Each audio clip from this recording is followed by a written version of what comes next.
Maranata, Señor está viniendo. 2 de abril. El mensaje de cruz. Mas ojalá que nunca lo mi gloria, sino de la cruz de nuestro Señor Jesucristo. Door de qua el mundo agora crucificar para mí y a mí para el mundo. Galátios 6, versículo 14. Dios ha dado un mensaje para su pueblo y esta dice lo siguiente. Vos agora comprar con un precio y todo lo que vos tiene y todo lo que vos está, Mr. Guardo usa para la gloria de Dios y para el bienestar de vuestro prójimo. Cristo ha muerto en la cruz para salvar el mundo por de perecer de pecado. Eta pedi vossa cooperação de obra aqui. Vosso mestre está sumando de dança. Com esforço sincero e incansável, vosso mestre trata de salvar esse não perdido.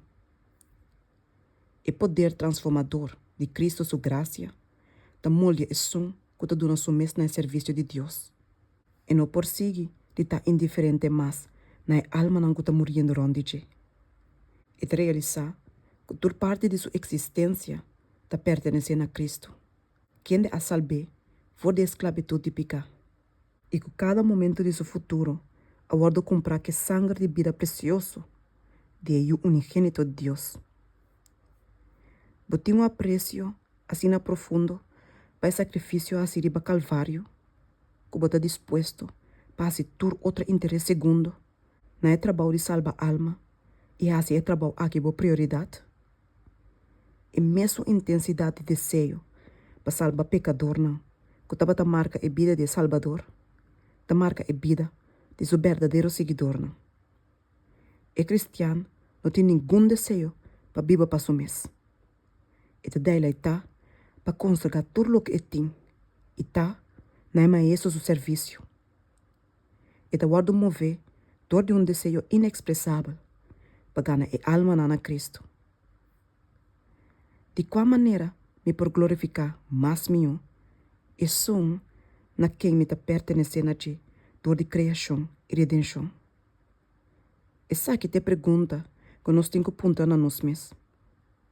Com preocupação ansiosa e som que está verdadeiramente convertido, te trata de salvar esse não que te ainda te tem o poder de Satanás. Agora aqui, nós temos solamente tique tempo, tem qual nós me se preparar para a eternidade. E ainda não te mestre de verdade. E dor de esforço sincero e fiel, essa que me se guardo comunicar, não. Alma não me se guardo buscar. Oração me se guardo assim para não. E trabalho me se guardo assim não favor. E peso de responsabilidade da sossegar riba nós, para advertir o mundo de destruição que está vindo. Deus te chama riba sua igreja para lantar riba e bise seu mesmo poder. Tem corona imortal para guardar ganhar. E reino de cielo tem para guardar ganhar. E o mundo que está morrendo de ignorância, Mr. Guardo ilumina.